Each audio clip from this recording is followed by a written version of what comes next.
The Daily Life of the Aztecs on the Eve of the Spanish Conquest by Jacques Soustelle. Chapter 1. The City.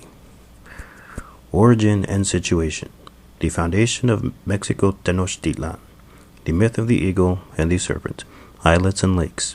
Extent and Population. The capital at the beginning of the 16th century. Reigns and districts. Number of inhabitants. The center and the suburbs. General appearance. Roads and traffic. Flat roofs and facades. Streets and canals. The causeways across the lake. Public buildings. Squares and marketplaces. The heart of the capital. The great Teocalli and the Holy City. The Imperial Palace. The markets. The great market of Tlatelolco. The problems of a great city. The supply of drinking water to Mexico. Aqueducts. The danger of flooding. Dikes. The towns' sanitation. Tenochtitlan as a young capital. Was the Aztec city an overgrown pueblo or an American Alexandria? Origin and situation. There is some degree of mystery about the city's very name, for the double term Mexico Tenochtitlan is not easily explained. Tenochtitlan offers no great difficulty. It is the place of the Tenochtli, the hard-fruited prickly pear, which, in the glyph that stands for the name of the city, is represented by a cactus growing on a rock. But what is the meaning of Mexico? Some, like Bayer, look for the answer in the remaining elements of the glyph, that is to say, in the eagle which is perched upon the cactus and which holds a serpent in its beak. For them, this eagle is the symbol of Mexictl, another name for Huitzilopochtli, the great national deity. Others disagree with this etymology, and basing themselves upon the authority of Father Antonio del Rincon, find in the name of the town the root Metzli, the moon, and Chitli, the navel or center. Mexico, according to them, means the town in the middle of the lake of the moon. Metzliapan, the lake of the moon, being the lagoon's former name. And this reading seems to be confirmed by the fact that the Mexicans' neighbors, the Otomi, called the city by the double name Anbondo Amedetzana. Now, Bondo is the Otomi for prickly pear, and Amedetzana means in the middle of the moon. An eagle, poised upon a cactus and devouring a serpent. The arms of the present Republic of Mexico are no more than a faithful copy of the glyph that represented the Aztec city. We find it again, among other places, in the Codex of 1576, wound about with reeds and reed-thatched huts. And in the Codex Mendoza, there is the eagle and the cactus again, but without the serpent, with the caption Tenochtitlan. Each time, it is in fact a picture that evokes the origin of the city, a wonderful yet very modest origin, for even at the height of their glory, the Mexicans never forgot that their town had been founded in a swamp by a despised and humble tribe. One of the traditional accounts tells how the old men first discovered Intolitic Inatkaitic, in the middle of the rushes, in the middle of the reeds, those plants and animals whose presence the god Huitzilopochtli had foretold. A white willow, a white frog, and a white fish, etc. And when they saw them, the old man wept and said, "So it, our town, is to be here, therefore, since we have seen those things that Huitzilopochtli told us of." But the next night, the god called the priest Quauquot, eagle serpent, said to him, "O Quauquot, you have seen all that is there, down in the reeds, and you have wondered at it. But listen, there is still another thing that you have not seen. Therefore, go at once and seek out the Tenochtli cactus upon which an eagle stands in his joy. It is there that we shall fix ourselves. It is there that we shall rule, that we shall wait, that we shall meet the various nations, and that with our arrow and our shield we shall overthrow them. Our city of Mexico Tenochtitlan shall be there. There where the eagle cries and spreads his wings and eats. There where swims the fish, and there where the serpent is devoured. Mexico Tenochtitlan. And there shall be many things be brought about." Quauquot at once called the Mexicans together and told them the words of the god. And so, following him, they thrust their way into the marshes, among the water plants and the rushes, and suddenly, by the side of a cave, they saw the eagle, poised on a cactus, eating with delight. And the god, calling to them, said, "O Mexicans, it is here." And they wept, crying, "At last we have been worthy of our god. We have deserved the reward. With astonishment we have seen the sign. Our city shall be here." This happened in the year Ome Acat, to read, the year 1325 of our era. The Codex Azcatitlan symbolizes the beginning of the Mexicans' life at Tenochtitlan by a picture of Indians in boats, fishing with hook and line or with nets, while other Indians with sticks drive the fish towards the open nets. Around them are water birds and tufts of reeds. This must have, in fact, been the manner of life of the Mexicans of that period. It was in no respect different from that of the little riparian tribes outside the towns, which gave up the greater part of their time to fishing and wildfowling. They were called Atlacachichimeca, the lake-dwelling savages. They were armed with nets and with the atlat, the spear thrower, which is used to this day for the taking of wildfowl. They had their gods, Atlawa, he who carries the atlat, Amimit, from meat, and an arrow, and At, water, and Opochli, the left-handed man, he who throws darts with his left hand, gods who were still known in Mexico in classical times. In the eyes of the townsfolk of Colhuacan, of Azcapotzalco, or of Texcoco, the Mexicans cannot have looked any better than the other lake-dwelling savages.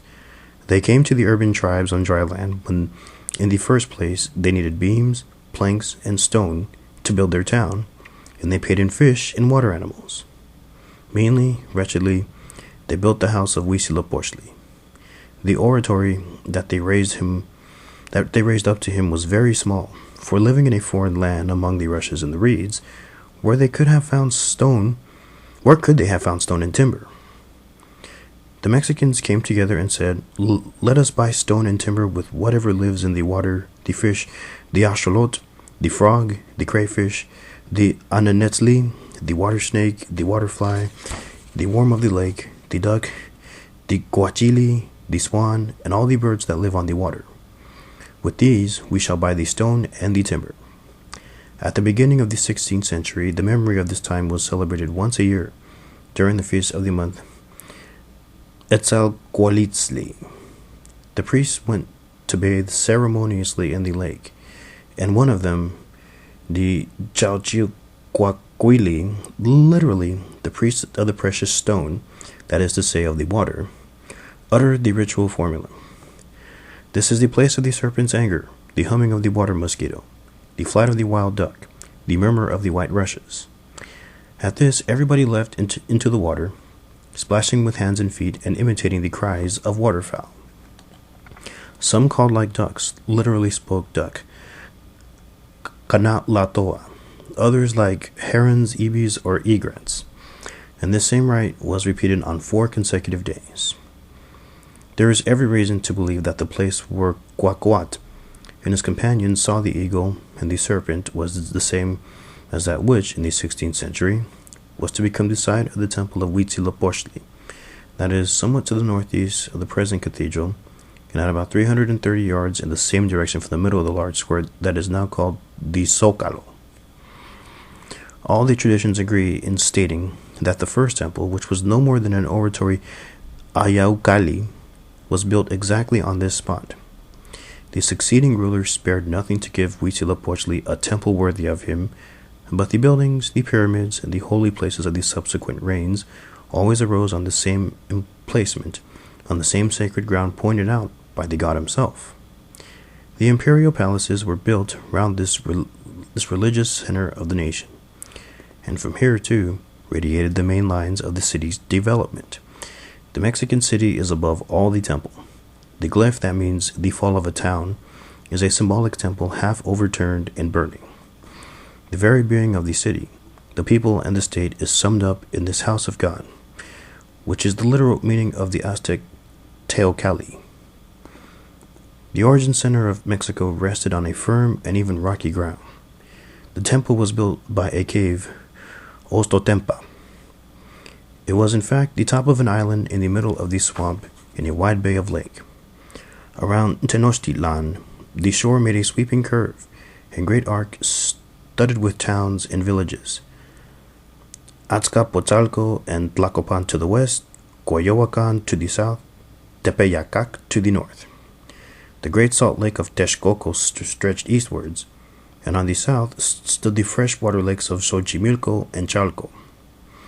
Other islands and islets rose above the surface of the bay around Tenochtitlan, particularly the island which was at first called Xatelolco, Sand Hillock, and then Tlatelolco, Earth Hillock.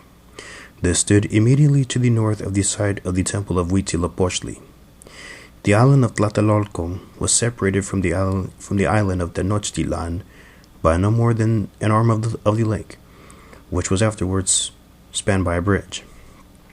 It must have been a most prodigious labor for these first generations of Mexicans to adapt the network of islets, sandbanks, and mudbanks, deep and shallow marshes, to organize it for the purposes of living. The Aztecs were obliged, as an amphibious people in an amphibious environment, to fabricate their own earth by piling up sludge on rafts made of rushes. They had to dig canals, make embankments, build causeways and bridges. And as the population increased, what are now called urban problems arose, and they became more and more difficult to resolve.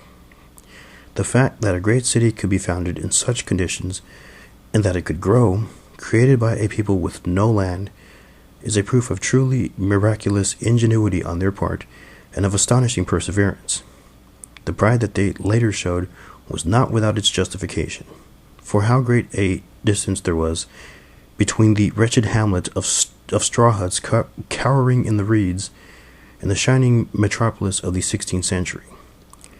It is scarcely surprising that the Aztecs should have been so strongly moved by the splendid destiny that had changed them from a poor and solitary people into the richest and most powerful. Extent and population. At the time of the Spanish conquest, the city of Mexico covered both Tenochtitlan and Tlatelolco. This greater Mexico was a recent creation. Tlatelolco had been peopled by an offshoot from the Mexican tribe, who had founded their own city under a dynasty that came from Azcapotzalco, a city that prospered in war and trade, but the Mexican rulers could not bear the presence of a rival town for long. A rival and a relative not a bow shot from them. The Tlatelolcans themselves provided the pretext for the quarrel.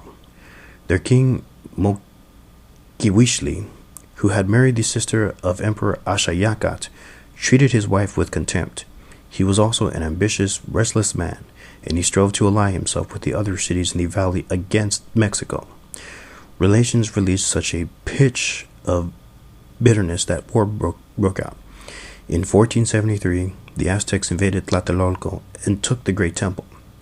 Moquihuitli was hurled from the top of the pyramid and dashed to pieces. From that time on, Tlatelolco lost its separate identity and was incorporated into the capital under the orders of a governor. As a consequence, the city stretched southwards from the northern limits of Tlatelolco, opposite the shore village of Tepeyacac, as far as the marshes which gradually merged into the lake. The southern boundary of the urban area was shown by a series of named localities: Totenco, at the edge of the rushes; Acatlan, the place of the reeds; Xihuitonco, the meadow; Atizapan, whitish water; Tepetitlan, beside the hill; and Amanalco, the pool. In the west, the city that stopped about the line of the present Gaye Bucareli at Atlampa, the water's edge, and at Chichimecapan, the river of the Chichimecs. In the east, it stretched as far as Atlixco, at the surface of the water, where the open water of Lake Texcoco began. The whole was in the form of a square, with each side measuring about 3,200 yards, and it covers some 2,500 acres. It is worth recalling, for the sake of comparison, that Rome, with the Aurelian Wall, contained 3,423 acres. This entire area had been transformed by 2 centuries of labor into a geometrical network of canals and raised earthworks organized around 2 principal centers: the Great Temple and the square of Tenochtitlan, and the Great Temple and the square of Tlatelolco, and about several secondary centers, the different districts or quarters. Few subjects are as obscure as these quarters of Mexico. It can be taken for a fact that the unit called the Capuli group of houses, or the Chinancali house surrounded by a hedge, was at the base of Aztec society, and it was therefore shown in the territorial division that is the visible image of that society in terms of land. The Spanish chroniclers usually translated this by barrio, a quarter, and modern American authors use the word clan. In my opinion, the old Spaniards understood the facts better than the modern archaeologists. Clan brings to mind various laws of marriage and lineage, or even a totem, and it seems to me less appropriate to the situation as it is known than quarter, which stands for territorial entity. The Capuli was above all a territory, the common property of a certain number of families who shared it among themselves in order to exploit it according to laws that we shall treat later on. It had the elements of an autonomous administration under the command of the Capulec, an elected head, and it had its own temple. It is likely that the Capuli remained the essential nucleus of the tribe during its migration up and until the foundation of the city. How many were there then? We know the names of 7 early Capuli, but it cannot be absolutely asserted that there had not been more of them. Tesosomoc lists 15 at the time when the Aztecs on their march were about to reach Tula, that is to say, at the end of the 12th century. There were perhaps 20 at the beginning of the urban period, but that does not prove that their number may not have increased between the 14th and 16th centuries. In any case, one must add the Capuli of Tlatelolco after it was annexed.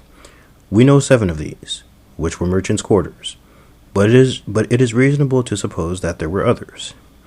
And lastly, there were some quarters, as for example that of Amantlan, occupied by specialists in feather mosaic, which seem to have been incorporated into the city comparatively lately. However it may be, the plan of Mexico drawn up by the learned Alzate in 1789 shows no fewer than 69 named localities in Tenochtitlan and Tlatelolco. It cannot be affirmed that all these localities corresponded with an equal number of Capuli, but it is certain that many of them did. Apart from this, a new kind of division was instituted a little later after the foundation of Mexico. The traditional accounts attributed to Huitzilopochtli himself. The whole city was cut into 4 sections in relation to the Great Temple. In the north, Huepopan, the place of the blossoming of the flowers. In the east, Teopan, the quarter of the god, that is to say, of the temple. In the south, Moyotlan, the place of the mosquitoes, a particularly suitable name, for it was there that the canals and the streets ended in marshes which, in colonial times, were called Ciénaga de San Antonio Abad and Ciénaga de la Piedad. And in the west, Aztacalco, behind the house of the herons. The subdivision into 4 great sections had become so much a part of daily life that the Spaniards kept it throughout the whole colonial period, merely giving the 4 regions Christian names: Santa Maria la Redonda, Huepopan, San Pablo, Teopan, San Juan, Moyotlan, and San Sebastian, Aztacalco. It is clear that this division into 4 parts, ascribed to the chief god of the tribe, had a primarily administrative and governmental character.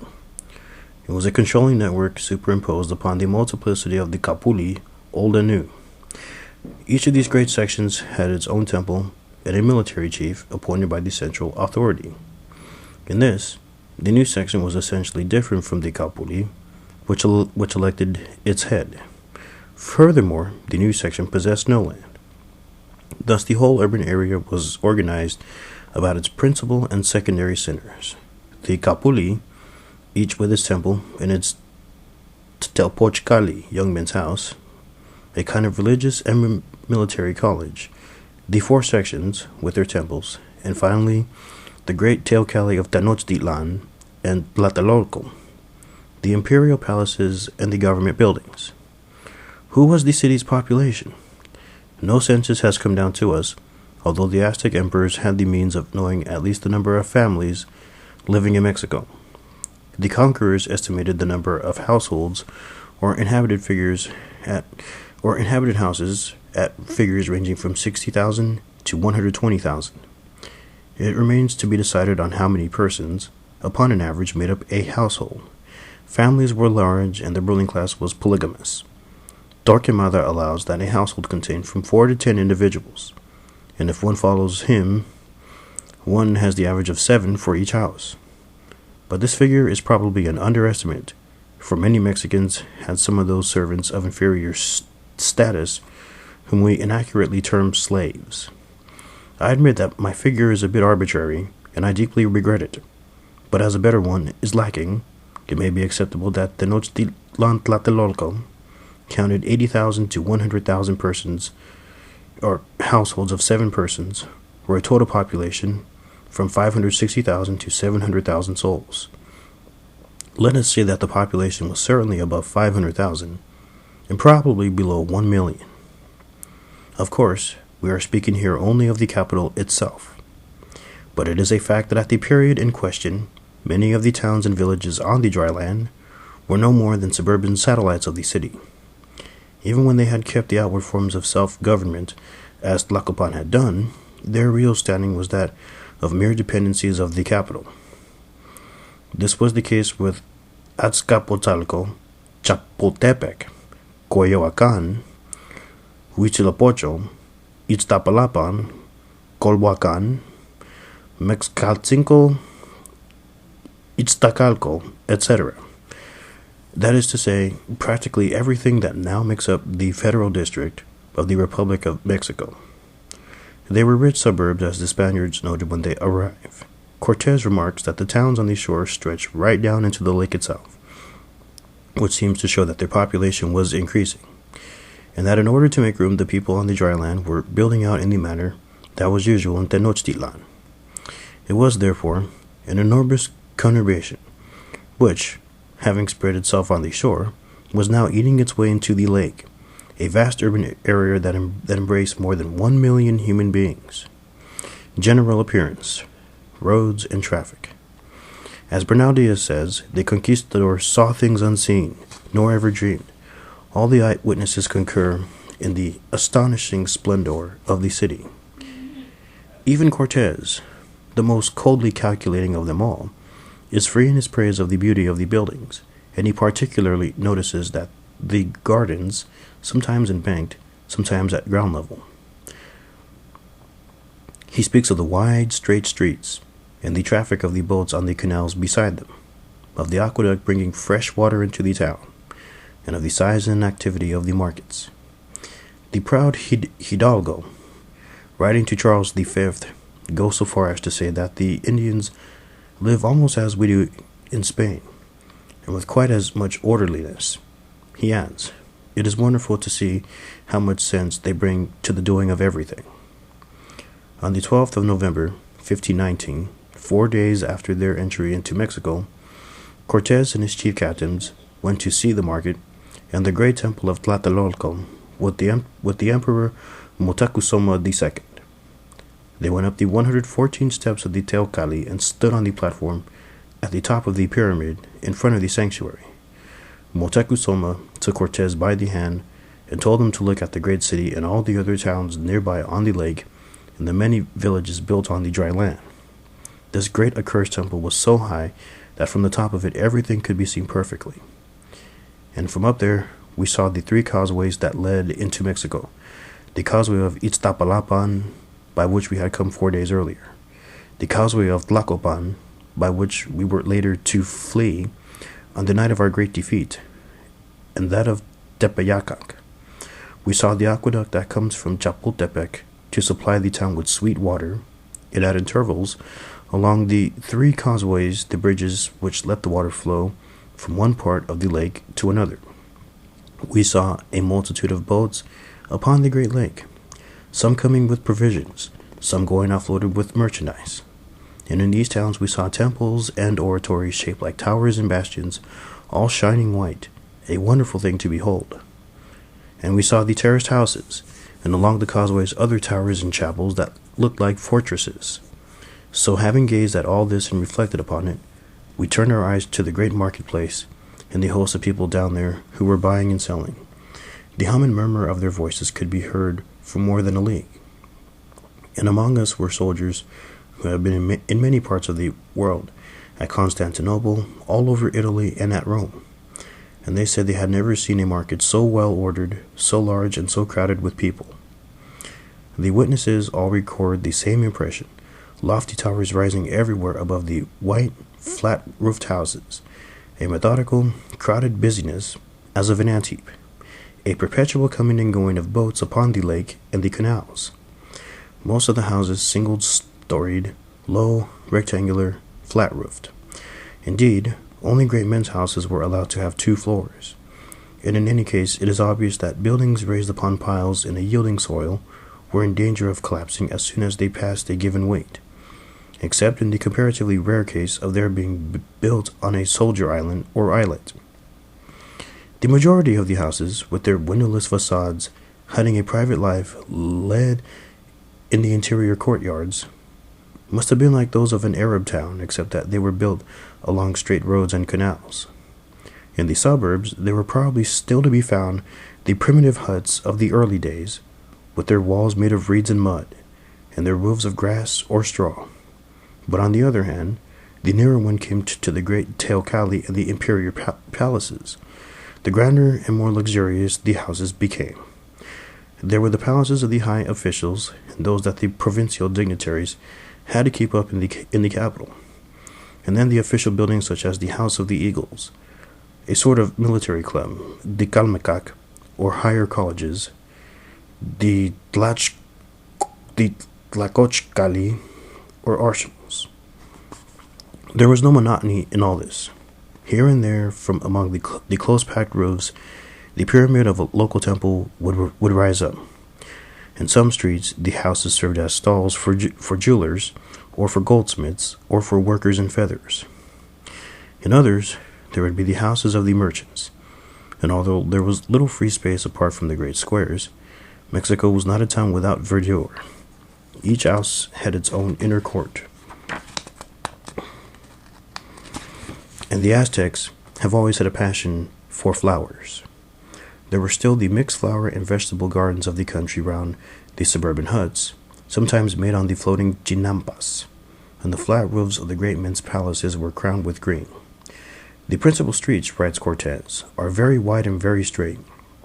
Some of these, and all these smaller streets, are made as to one half of the earth, while the other is a canal by which the Indians travel in boats.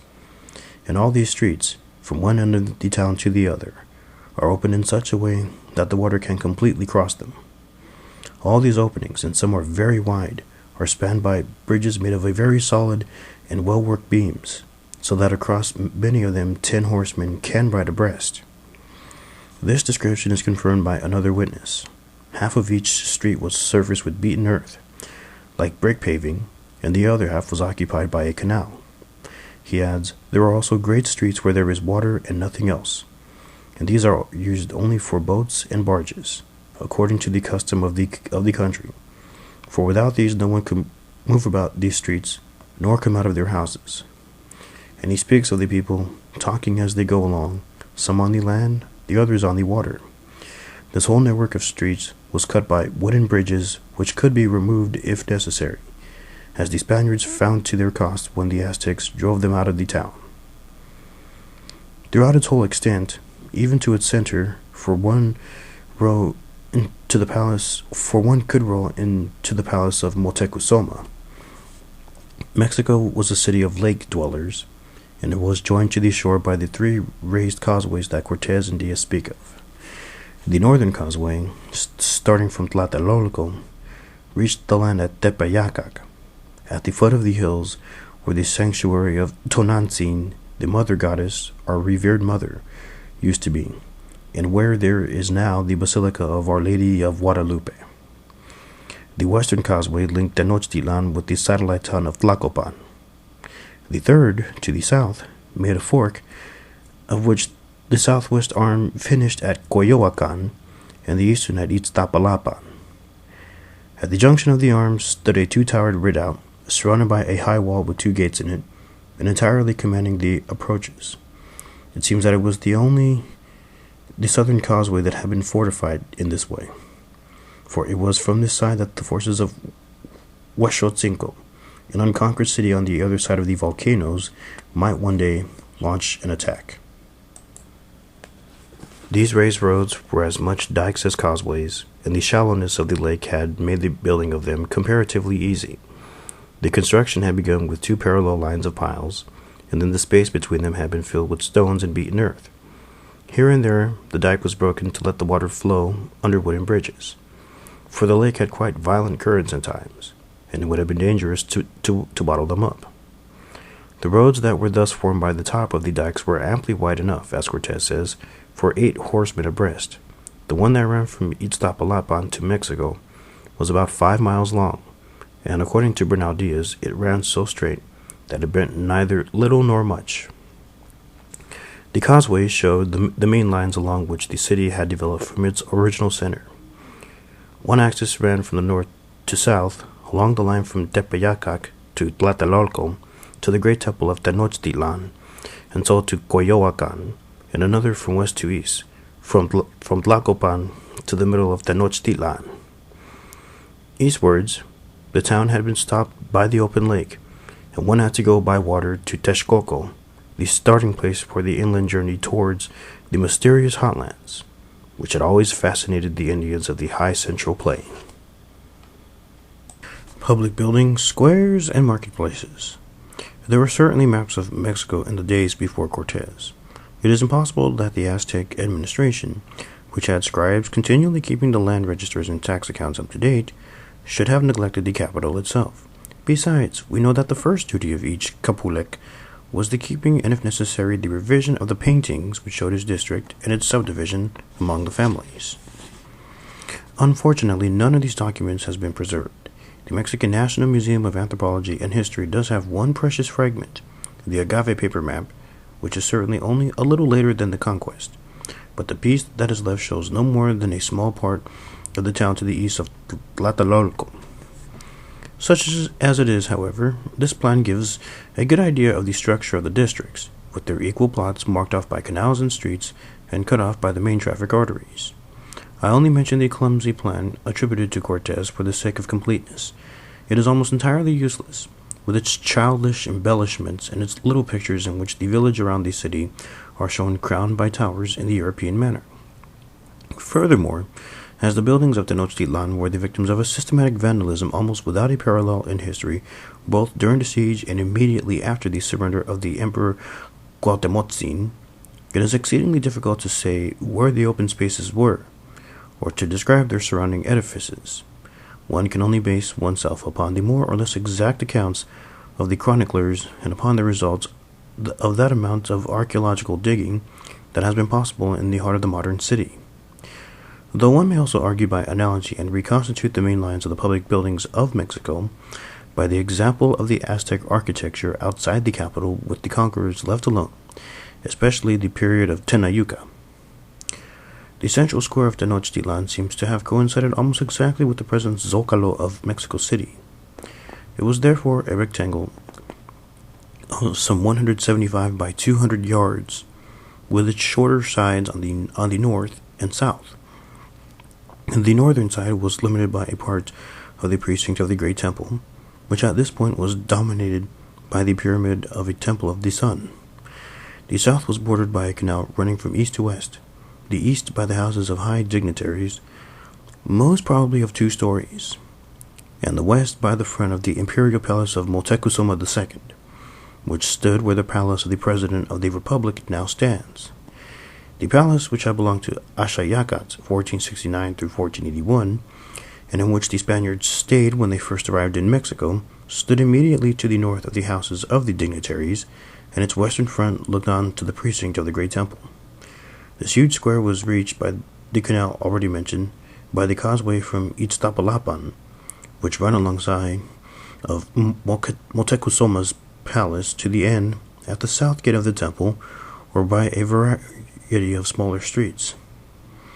The causeway from Tlacopan followed very nearly the line of the present Calle Tacuba, and running along the side of Ashayacat's place, came in and out of the western precinct of the temple. The subsoil of the modern Zocalo, as well as the foundations of the buildings that surround it, are literally crowned with the remains of the Aztec sculpture, statues and pieces of broken monuments and bas-reliefs. It has been possible to dig out some of them, particularly the stone of Tizoc, the famous Aztec calendar, and the Teocalli of the Holy War. Others, whose position is known, are still waiting to be recovered, yet many others are certainly lost forever. Although it is somewhat spoiled by shops and commercial buildings, this great central square is splendid enough today, with its cathedral and the presidential palace. But what a prodigious effect it must have had on the beholder in the Tenochtitlan of Motecuzoma. State and religion combined their highest manifestations in this one place, and they gave a deep impression of their majesty. The wide fronts of the palaces, their hanging gardens, the variegated crowds perpetually coming and going in the great gateways, the crenellated wall of the Teocalli, and standing away one beyond another in the distance like a people of unmoving giants, the pyramids of the gods, crowned by their many-colored sanctuaries, where the clouds of incense rose between banners of precious feathers.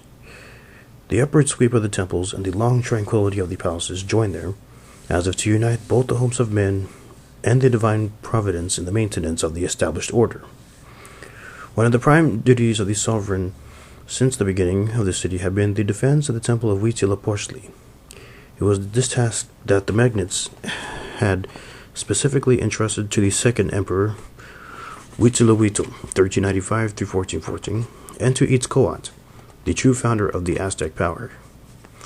It seems that the third ruler, Chimalpopoca, wished to enlarge the temple, and perhaps, if the weakness of his city and his own personal misfortune allowed it, he did begin to build.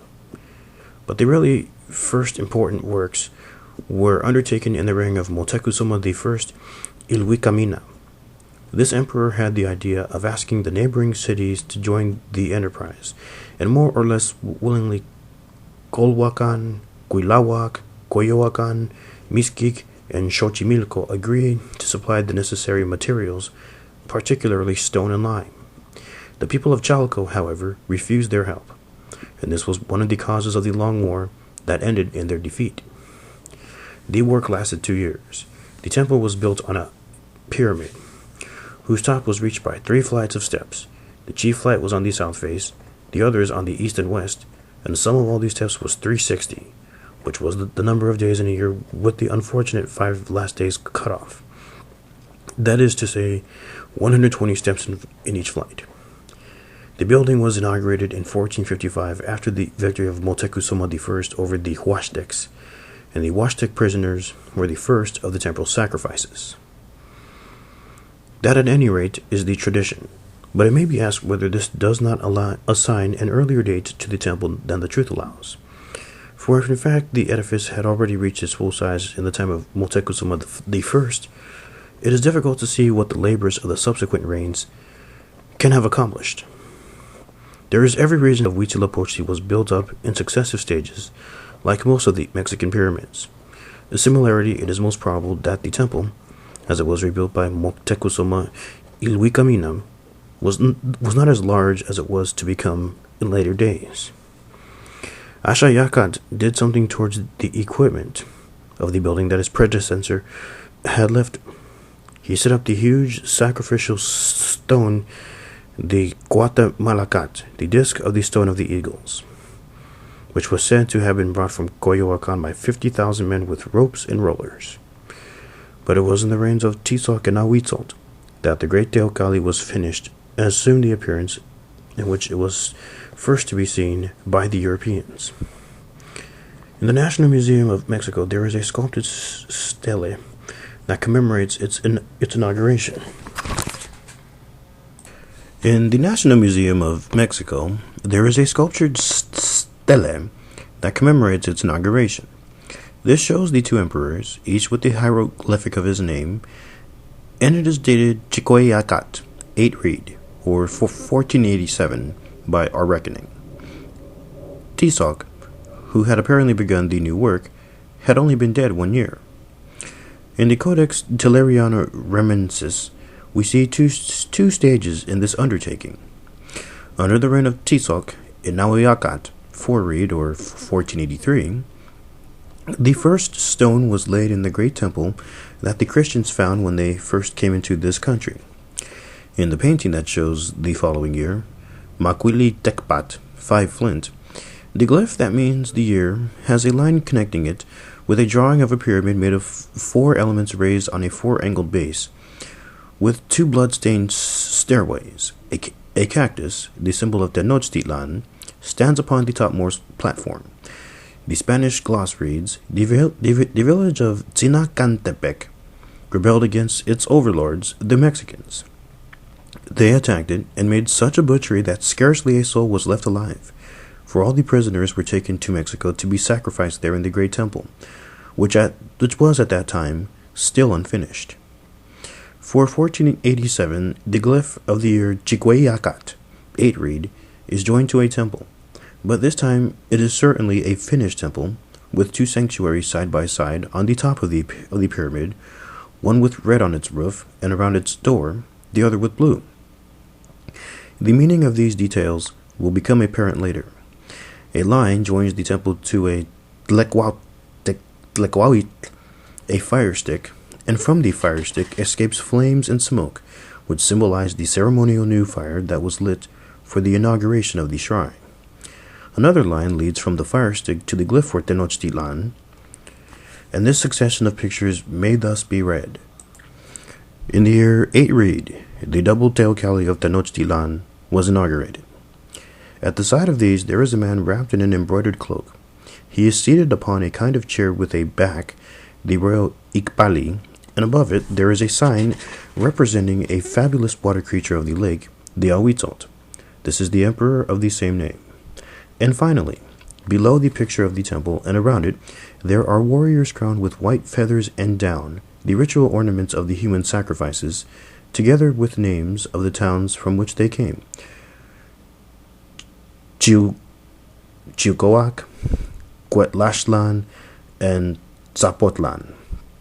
Below the warriors is written the sign Xiquipili 8,000 twice, and the sign Senzontli 410 times, which is 20,000 altogether.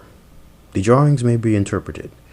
On this day, Ahuitzot cost 20,000 warriors to be sacrificed. They came from Chiucoac, Cuetlaxtlan, and Zapotlan. The Spanish gloss is somewhat inexact.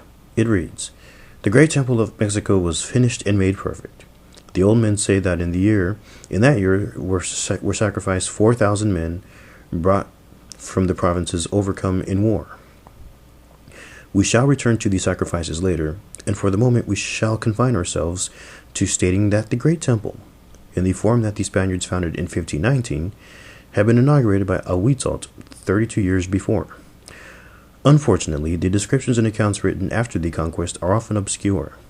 Under the name of Great Temple, they treat sometimes the Temple of Huitzilopochtli and the complex of religious buildings in the middle of the city, and sometimes the Temple of Tlatelolco.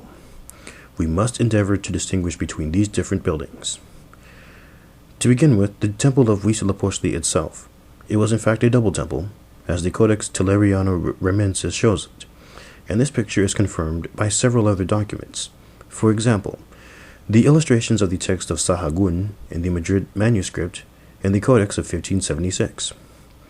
The pyramid rested upon a rectangular base whose north-south axis was 110 yards long and its east-west axis 88.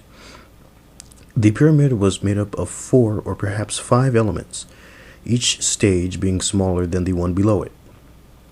Only the western face of the pyramid had steps, a very wide double stairway, edged by balustrades, which finished almost vertically before reaching the platform at the top.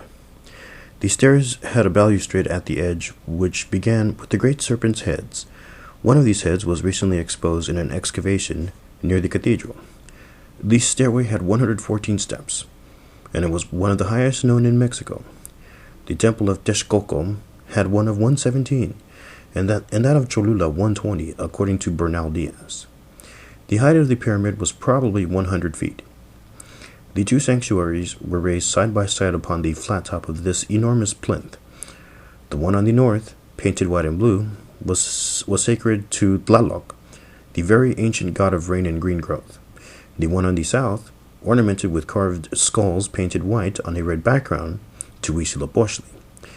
Each opened toward the west by a wide door that had the sacrificial stone in front of it. The twin roofs, pyramidal in shape, were made of a wooden frame covered with cement and lime, and they were prolonged skywards by a kind of wall or crest, very like those that are found upon Mayan buildings, and which are designed to increase their apparent height. The roof of the sanctuary of Tlaloc was encircled by a wavy wreath of shells to symbolize water, while that of Huitzilopochtli was decorated with butterflies, fire, and sun. Where the balustrades ran up to the platform, there were statues of men with their hands arranged to hold the poles of the banners that were hoisted on certain great holidays, banners made of the splendid feathers of tropical birds. These flag holders were a particular characteristic of Toltec architecture and sculpture, which the Aztecs had adopted. Serpents' heads, side by side, formed a hedge of snakes, Coatlepantli, all around the pyramid. This was also typically Toltec. Such was the monument that rose in the center of the city and the empire, colossal yet harmonious in its dimensions, surrounded with veneration and with terror. It was said that uncountable golden jewels and gems had been hidden in the foundations, mixed with the stones and the cement by the order of the emperors. Bernal Diaz avers that this tradition was true, and that when the Spaniards destroyed the Teocalli, they found the buried treasure. At the time of which we are speaking, the double temple of Tlaloc and Huitzilopochtli was not alone. By its size and its height, it was the dominant member of a veritable religious city studded with pyramids and enclosed by a serpent-headed wall, Coatepatli, which must have measured some 440 yards in length from east to west and 330 in width. This wall ran along the side of the central square, and then by the palace of Moctezuma, following the present Calle de la Moneda. Eastwards, it went by the modern Calle de Carmen and the Correo Mayor. Westwards, by the streets of the Monte de Piedad and of Santo Domingo. To the north, it gave upon a canal parallel to that which bordered the square and the imperial palace, as we have seen. The wall had 3 or perhaps 4 gates. They were fortified, and all the rooms were filled with weapons of different kinds. They were guarded by a garrison of picked men. The south gate was the starting point of the causeway to Iztapalapan and Coyoacan, the north of the causeway to Tepeyacac, and from the west gate started the causeway to Tlacopan. Sahagun lists no fewer than 78 buildings or classes of building forming part of the Templo Mayor, that is to say, the religious quarter enclosed by the Coatepatli. But one wonders whether there is not some exaggeration here, or rather some mistake, whether the good father has not included buildings under this heading that were in fact outside the wall, elsewhere in the city. One's suspicion is strengthened by the fact that some of the buildings that he mentions have the same name as some of the districts of Tenochtitlan or even of Tlatelolco, and that in the same list he speaks of the houses for fasting and meditation which were attached to the local temples in the Capuli. But however that may be, we can nevertheless try to establish the different categories that were to be found along the buildings inside the wall. To begin with, the temples in the full sense of the word. Other great gods had their dwellings close to Tlaloc and Huitzilopochtli. There was Tezcatlipoca, the smoking mirror, whose temple raised its pyramid by the southern edge of the enclosure, opposite the imperial palace. Tezcatlipoca, the Protean god of the night, of war, and of youth, who was also called Yoali Eekat, the night wind, Yaot, the warrior, and Telpochtli, the young man. And there was Quetzalcoatl, the precious feathered serpent, the hero who brought civilization, the god of the wind. His temple was 100 yards east of the Great Pyramid, and in a line with its chief stairway. Unlike all the others, it was a round building, having the form of a cylinder raised upon a pyramidal base. The way in was by a door carved and painted to resemble the open jaws of a serpent. Some way from the Great Pyramid, writes Bernal Diaz, there was a smaller tower, which was also a house of idols, or rather, it was a positive hell. For in the doorway was one of those terrifying mouths that one sees in paintings. They say that hell has such mouths, with huge teeth, to swallow down the damned. Hell was always the name of that house, for me. One can easily form an idea of the appearance of the Temple of Quetzalcoatl by thinking of the round tower of Calixtlahuaca in the region of Toluca, in the Malauzincas country, which was built under the rule of the Aztecs. Cylindrical constructions are rare in Mexico, which is more the country of the pyramid and the sharp-cut angle, and when they were built, it was generally for the wind god, who was thought to prefer them because they did not spoil the current of the air.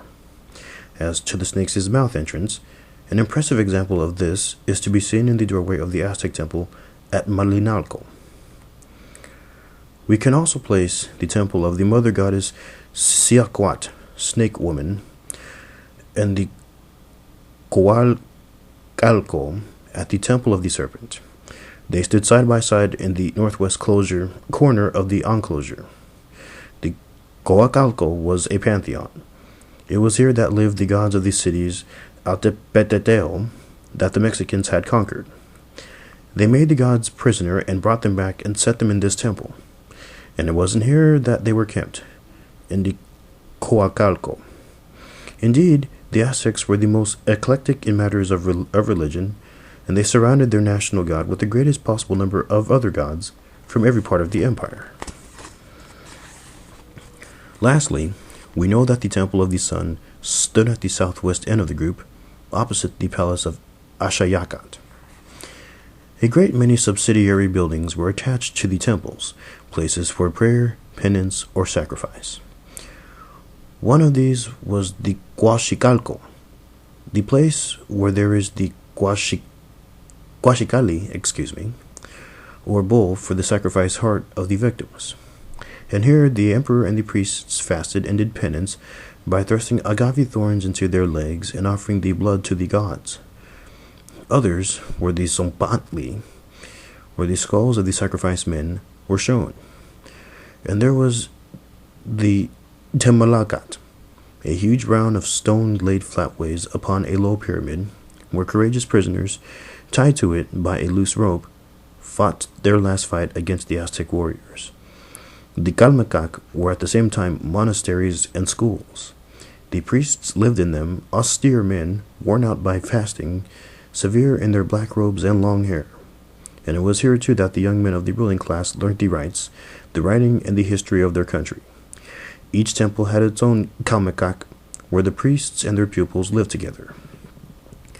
There were many springs that came up inside the enclosure, and in addition, as Diaz points out, the aqueduct from Chapultepec ran in by a roofed-over channel to fill a pool. By night, the priests of the fire bathed in the Tlilapan, the dark water. Another spring, Toshpalat, provided drinking water, not only for the priests, but also for the generality. The high priest of the Coacalco, and he alone, bathed in the stream or pool that was called the Coaapan. But the religious quarter also contained some more secular buildings. To begin with, there was the Tlachtli, the court for the ball game that was an amusement of the upper classes and at the same time kind of a ritual mime. The long parallel walls of the court stretched in an eastward direction, and it lay out to the west of the temple of Quetzalcoatl, between it and the outer wall. A very beautiful statue has been found on this site, Xochipilli, the Prince of Flowers, the god of youth, music, and games. The ball game was esteemed by all civilized nations of ancient Mexico. The people of Tenochtitlan had taken it from their neighbors in the valley, who in turn had had it from the Toltecs, who were passionately addicted to the game. There were several buildings called Tlacochcali or Tlacochcalco or Tlacochcalco, House of the Javelins, which served as arsenals not only for the possible defense of the temple, but for general military operations. They were guarded by soldiers, and a high military official, the Tlacochcalcat, was responsible for them.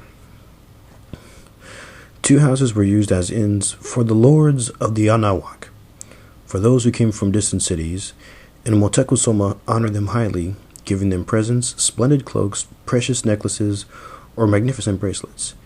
And finally there was the Macatlan, a building specially for the school of the Tlapisque, the musicians who played the flute or other wind instruments on ceremonial occasions, and for their rehearsals. This, in all its living complexity, was the shape of the vast collection of houses, high and low, of towers, walls and roofs, embroidered with bas-reliefs, brilliant with whiteness and color. Here was the birthplace of the city. When it came into being around a reed-woven hut, and it was here that the city was to perish under the thunder of guns and the roar of the blazing temples. But as the city and the state had grown, so too their rulers, like their gods, had exchanged poverty for wealth, the reed huts for the palace. It seems that each emperor was determined to build his own house. The palace of Ahuitot, to the north of the great Teocalli, was still standing when the Spaniards came to Mexico. So was the palace of Axayacat, where they stayed. This one, as we have seen, was opposite to the western side of the Wall of Serpents. As for Motecuzoma II, he lived in the huge palace called the New Houses, Casas Nuevas, whose size and luxury plunged the adventurers into astonished admiration. This palace, which was to the east of the square, occupied a rectangle each, of whose sides measured some 220 yards. This, too, was a town in itself, with many gateways through which one could go into it, either on foot or by boat. I went several times to the emperor's residence, says a witness, merely to look at it. Each time I walked about until I was quite tired, but even so I never saw the whole of it. It must be conceived as an arrangement of buildings, some, if not all, of 2 stories, grouped round oblong or interior or square interior courts with gardens in them. The sovereign's apartments were on the upper floor, according to the Codex Mendoza, which also shows us the rooms kept on the same floor for the kings of the associated cities, Texcoco and Tlacopan. The ground floor housed what one might now term the prime movers in public authority and government, the supreme civil and criminal courts, and the special tribunal that judged dignitaries accused of crimes or of serious misdemeanors, such as adultery. Then the Council of War, which was attended by the chief military commanders, the Axcalcali, the place for the officials of the second rank, who carried out the judicial orders, the Petlacalco or public treasury, where there were large stocks of maize, beans, grain, and other victuals, as well as clothes and all kinds of merchandise. In the hall of the Calpisque, the officials responsible for the exchequer. Other parts were used as prisons, either for prisoners of war or for ordinary criminals. But besides these, there were a great many halls and courts which were attuned to that luxurious and sophisticated way of life that the Mexican emperors had grown used to, a way of life that the higher dignitaries imitated, no doubt, as far as their means would allow them. The young men would come from the local schools in the evening to sing and dance, while skillful singers and musicians were ready in another room, in case the emperor might have some desire to be gratified. They were ready with drums and flutes, bells and rattles, everything their master could ask for. Here also were the craftsmen whose delicate fingers chiseled the jade or melted gold, or built up the feather mosaics piece by piece. Farther on there was the Totocalli, the house of birds, which resounded with the song of all the winged jewels of the tropics. Elsewhere, jaguars and pumas roared from their wooden cages. The rarest flowers from all the regions had been planted in the gardens and medicinal herbs, and there were great sheets of water with ducks, swans, and egrets. Moctezuma, says Cortez, had a palace in the town of such a kind, and so marvelous, that it seems to me almost impossible to describe its beauty and magnificence. I will say no more than there is nothing like it in Spain. These are very strong words from a Spanish hidalgo addressing himself to Charles V. But the descriptions of Bernal Diaz, which have a simplicity that vouches for their truth, are quite as enthusiastic. Later on, we shall speak of the details which allow one to form some idea of the manner of life of the rulers of the Mexican state. For the present, it is enough to have shown authority by the side of religion in our general picture of the city, and to imagine the extent of the amazement and wonder from a countryman, an Indian from the coast, or from the mountains, coming to Mexico and gazing upon the forest of the Teocalli pyramids, or the succession of the facades and terraces of the imperial palace. The effect of magnificence that all these must have produced was rendered all the greater because of the innumerable bas-reliefs, statues, and sculpture of all kinds, mostly religious but sometimes profane, which adorned the buildings, peopled the sanctuaries and the great halls, and confronted the beholder upon the walls and in the squares. In spite of the wholesale destruction in the 16th century, what is left of it in the National Museum astonishes one by its abundance, its size, and its perfection. The central square of Tenochtitlan, like those of the other districts, also had to serve as a marketplace. This town has many squares, says Cortez, on which there are always markets, and in which they buy and sell. But, he adds, there is another, twice the size of the town of Salamanca, completely surrounded by arcades, where every day there are more than 60,000 souls who buy and sell, and where there are all kinds of merchandise from all the provinces, whether it is provisions, victuals, or jewels of gold or silver. This obviously means the marketplace of Tlatelolco. The people of Tlatelolco had always been known for their devotion to trade, and after the town had been annexed, it became the chief business center of Mexico. When we reached the great square called Tlatelolco, says Bernal Diaz, as we have never seen anything like it, we stood amazed by the infinity of people and goods, and by the method and regularity of everything. The author of the relation Breguet states that 20,000 to 25,000 buyers and sellers came there every day, and that every fifth day there was a great market attended by 40,000 to 50,000.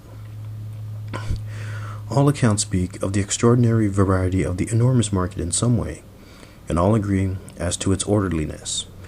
Each kind of merchandise had its own customary and defined place in street-like rows, in just the same way as it happens in my own country, at Medina del Campo, writes Bernal Diaz, when they have the fair.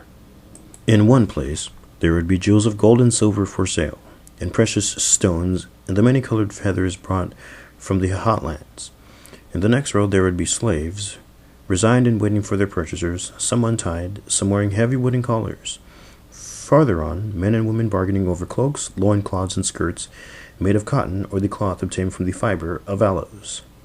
Shoes, ropes, the skins of jaguars, pumas, foxes, and deer, raw or tanned, were piled up in the places kept for them, and there was a quarter reserved for the feathers of eagles, sparrowhawks, and falcons. Maize, beans, oil-bearing seeds, cocoa, peppers, onions, 1,000 kinds of green stuff, turkeys, rabbits, hares, venison, ducks, and the little mute hairless dogs that the Aztecs so loved to eat, fruit, sweet potatoes, honey, syrup from the maize stalks, or juice from the agave, salt, colors for dyeing and writing, cochineal, indigo, earthenware of every shape and size, calabashes, vases, and dishes of a painted wood, flint and obsidian knives, copper axes, builder's wood, planks, beams, firewood, charcoal, resinous torches, paper made of bark or aloes, cylindrical bamboo pipes, charged and ready for smoking. All the produce of the lakes, from fish, frogs, and crustaceans to a kind of caviar of insect eggs, gathered from the surface of the water, matting, chairs, stoves. What more can I say? Cries Bernal Diaz. There were even several boats for sale, which, saving your reverence, were filled with human excrement. They were moored in the marshes not far from the market, and they were used for tanning skins. I say this, although I know very well that it will make a certain kind of person laugh. On every hand there was this great accumulation of provisions, an unheard of plenty of all manner of goods, and up and down between these stalls of the dense crowd, unhurrying grave, not a noisy crowd, but one that hummed or murmured, as Indian crowds do to this day. In this marketplace, says Cortez, there are places like apothecary shops, where they sell medicines ready to be taken, ointments, and poultices. There are barber shops, where one can be washed and trimmed. There are houses where, upon payment, one may eat and drink. And there were women who cooked on their stoves in the open air, and offered their customers their stews of spiced maize porridge, or sweetmeats made of honey with those excellent maize cakes called tlaxcali, the Mexican tortilla, or savory tamales, whose steamed maize crust was stuffed with beans, meat, and pimentos. One could wander all day long in this festival of trade, taking one's meals there and meeting one's friends and relations, and many did, strolling up and down the alleys lined with tottering mounds of fruit or many-colored clothes all spread out. One could talk at length to an Indian woman squatting behind her vegetables, or amuse oneself with the savage aspect of an otomi come down from the hill to sell a few hides, or one could gaze enviously upon a postecat, a merchant, just back from the fabled regions of the southeast, with his parrot feathers, his jewels of translucent jade, and his air of wealth. The impassive guardians of the market, the Tianquispan, Tlayacaque, paced up and down the vast square, silently overseeing the crowd and the tradesmen. If any dispute arose, a buyer protesting that he was cheated, for example, or someone seeing his stolen goods exposed for sale, then instantly everybody concerned was taken off to the court that sat without interruption at one end of the market, where 3 judges continually took turns and gave their verdict on the spot. If a wrongdoer were fined, he would send for his family, and they might be seen coming, gasping under the load of guachli, the lengths of cloth that were used for money.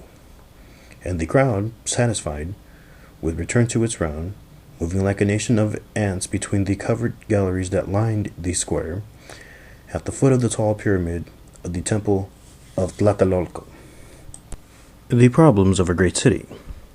So huge a town and so numerous a population must have set its rulers problems undreamed of by its founders 2 centuries earlier.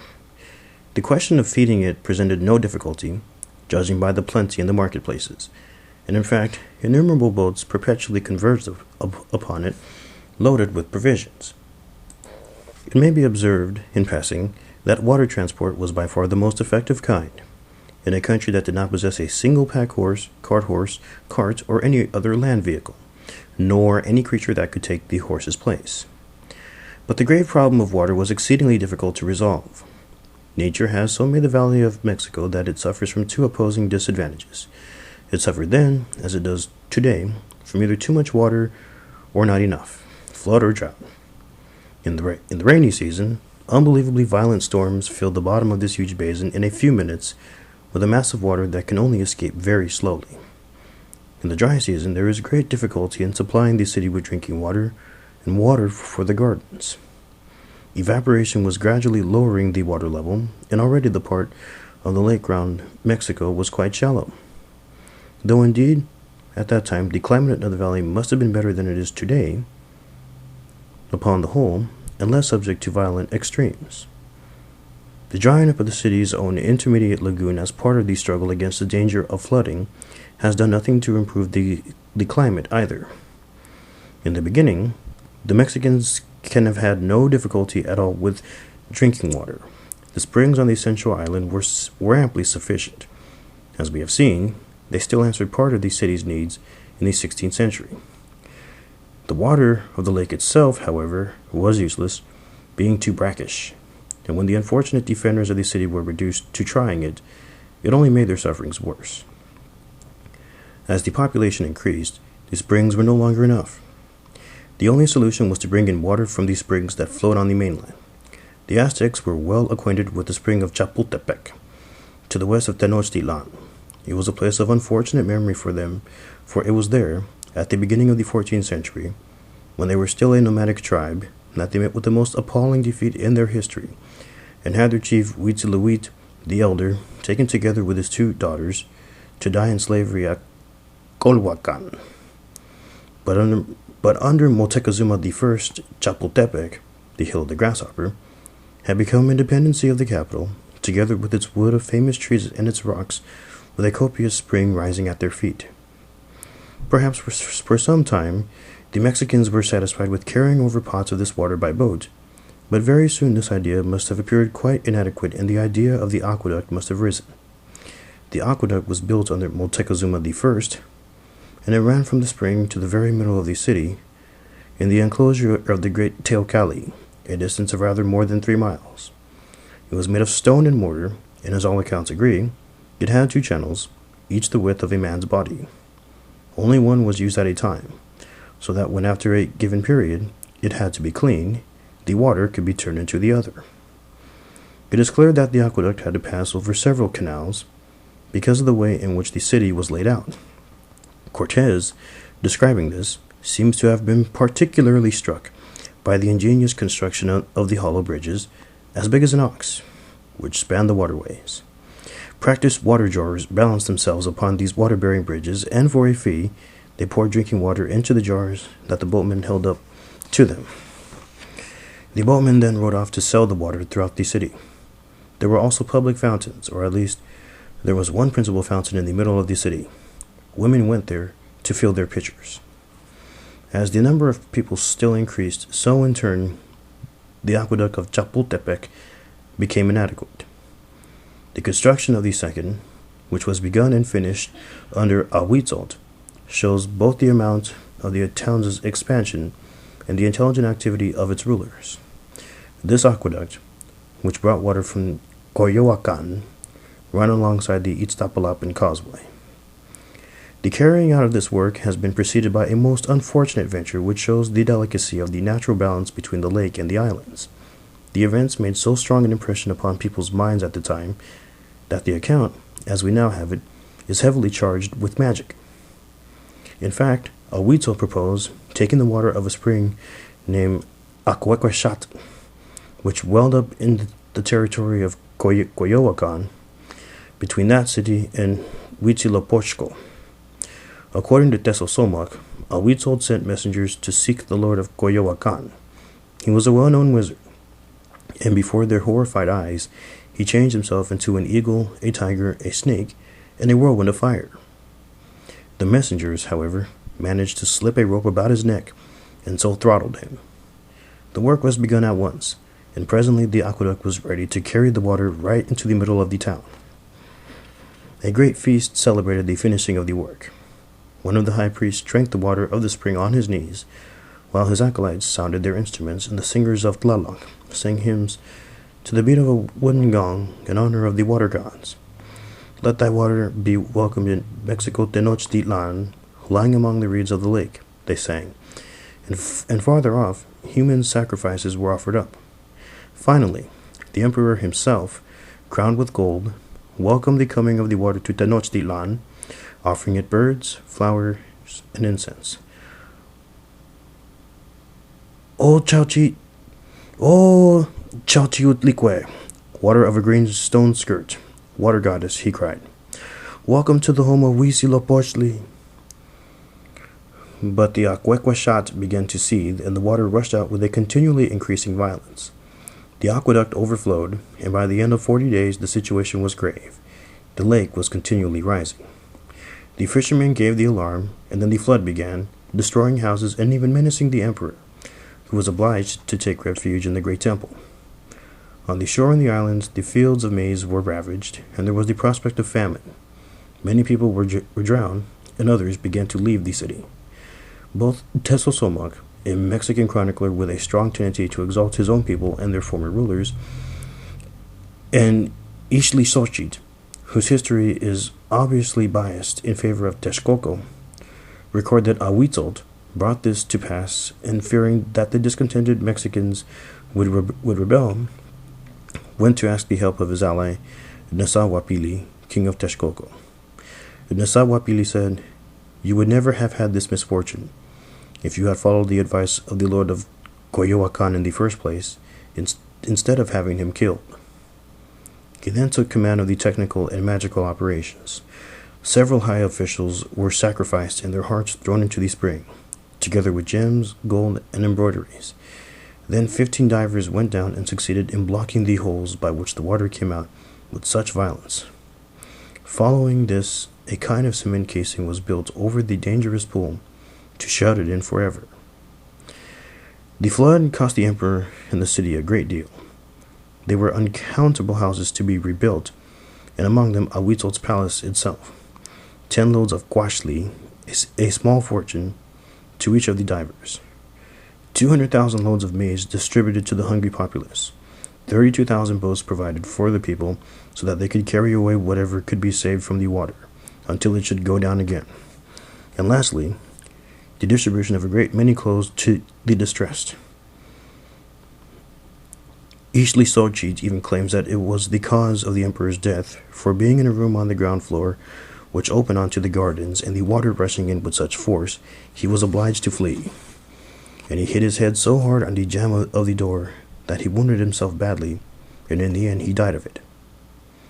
This was certainly the best known of the floods in the days before the coming of the Spaniards, but it was certainly not the only one. The city ran the risk of another every rainy season, for whenever the rivers that flowed into the lake of Texcoco were in flood, particularly the Alcoman, the water surged into the lagoons that surrounded Mexico. It was against this danger that Moctezuma I built a dike 10 miles long in 1449, according to the plan and the advice of Nezahualcóyotl, king of Texcoco. It ran north and south from Atzacoalco to Iztapalapan, and it protected Tenochtitlan from the overflowing of the Great Lake. Considerable remains of it can still be seen. It may therefore be said that the Mexicans solved the first of their great two problems, that of drinking water, but that the solution of the second, the danger of flooding, was precarious and incomplete. Indeed, even now it is still not entirely done away with, in spite of modern machinery. There is another question that should be looked at for a moment, the question of urban sanitation. Tenochtitlan no more had main drainage than the Rome of the Caesars or the Paris of Louis XIV, so the foul waters flowed into the canals and the lake. Fortunately, the lake had enough in the way of currents to ensure a certain degree of outflow. In certain places, on every road, says Bernardius, there were public latrines with reed walls against the public gaze. No doubt the boats mentioned by the same conquistador in his account of the market came from here. In passing, it may be observed that the Aztecs understood the manuring of the ground with night soil. Garbage was dumped at the edge of the town, in the marshy wastelands, or buried in the inner courtyards. The upkeep of the streets was the responsibility of the local authorities in each quarter, under the general supervision of the Uecalpixki, an imperial official who issued directions in the manner of a prefect. Every day 1,000 men were employed in cleaning of the public thoroughfares, which they swept and washed with such care that, according to one witness, you could walk about without fearing for your feet any more than you would for your hands. It is quite certain that at the beginning of the 16th century the city appears to have been healthy because of the abundance of water, the cleanly habits of the people, and the mountain air. There is no mention of a single epidemic in the Codex Telleriano-Ramensis, which is nevertheless carefully sets down all remarkable happenings and calamities, very heavy rains, earthquakes, comets, and eclipses of the sun. The same applies to the Codex of 1576 and the Codex Azcatitlan. The first great epidemic ever known in Mexico was when a Negro from Cuba, who came with the Spaniards, brought the smallpox. It devastated the country and carried off the great emperor Cuitlahuac, Tenochtitlan, as a young capital. Modern observers differ widely in their interpretation of the scene that has just been described. What in fact was Tenochtitlan? A very big Indian village, a swollen pueblo, or an Alexandria of the Western world? Although socially and governmentally Tenochtitlan was distinctly an American Indian tribal town, outwardly it appeared the capital city of an empire, says Vaillant. Oswald Spengler, on the other hand, classes Tenochtitlan among the world cities, the symbols and materialism of a culture whose greatness and whose decadence is summed up in them. I must admit that I do not know what is meant by an American Indian tribal town. If that means that Mexico was not really the capital of an empire, and that behind the brilliant setting there was nothing more than what might be found in any Arizona village, then it appears to me that it is refuted by the most unquestionable facts. There is as much difference between Mexico and Taos or Zuni as there is between the Rome of Julius Caesar and the Rome of the Tarquins. The adult must not be confused with the embryo. But neither can it be claimed that Tenochtitlan was one of those rich, sophisticated, and ossified cities which are the elegant tombs in which their own civilization stiffens as it dies. It was the young capital of a society in full development, of a civilization in full progression, and of an empire that was still in the making. The Aztecs had not yet reached their zenith. Their rising star had scarcely passed the first degrees of its course. It must never be forgotten that the town was destroyed by the Spaniards before it had reached its 200th year, and that its true rise only began with Itzcoatl, less than a century before the invasion. It is true that in so short a time the evolution of men and institutions had been extraordinarily rapid, and this evolution had certainly been hastened by the vitality of a young nation with a rich cultural inheritance in its hands.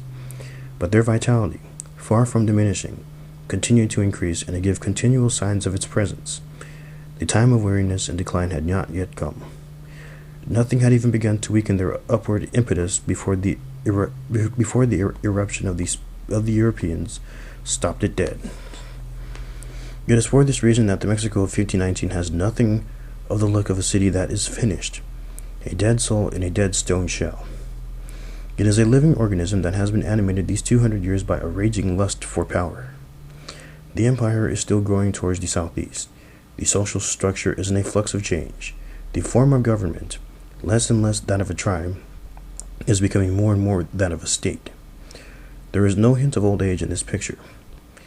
The Aztec world is only just reaching its maturity, and the capital, neither primitive nor decadent, is the true image of a people which, although it still keeps its tribal cohesion, is looking from the height of its domination forwards to new horizons. Let us look at this town again and listen to it. There is nothing feverish in its unceasing, orderly activity. The crowd, with its brown faces and white clothes, flows continually along the silent facades of the houses, and from time to time one catches the scent of a garden through an open doorway. There is not much talking, and that little is in murmurs which scarcely rise above the quiet brushing sound of bare feet and sandals. If one looks up, there are the sharp lines of the pyramids against the brilliant sky, and farther on, the two great volcanoes rear up their dark forests and their eternal snow. Men pass by, trotting with their foreheads bowed against the band that supports their burden. There are women with baskets of poultry or vegetables. Beside them, the canoes glide past them without a sound upon the canal. Suddenly, the cry of the emperor runs from mouth to mouth, and the imperial retinue comes into the view. The crowd opens, and with lowered eyes the people throw flowers and their cloaks under the feet of the emperor as he comes, attained by dignitaries, in a glory of green feathers and golden jewels. Even at noon, it is cool in the shadows of the walls, and at night it is positively cold. The streets are not lit at night, and the night, as everyone knows, is the time for the fierce, uncanny beings that loom at the crossroads, for Tezcatlipoca, who challenges the fighting men, and for the baleful Cihuateteo, the she-monsters that haunt the shadows. But unlike our European towns of the same period, the city does not suspend all life until the morning, for in Mexico the night is the most important time for visiting, and the red light of torches is to be seen in the doorways and reddening the darkness over the inner courtyards. It is at night that there are parties to celebrate the return of caravans, and at night the priests get up at regular intervals to celebrate their services. The darkness, already torn by the flames from the huge tripods loaded with resinous wood on the steps of the teocalli, reverberates with the sounds of flutes and voices from noble or commercial banquets and the beating of the temple gongs. It is a vivid, complex life, the reflection of a many-faceted, much stratified society with powerful currents running through it. And to understand it, we must turn from the physical surroundings in which it was lived to the society itself.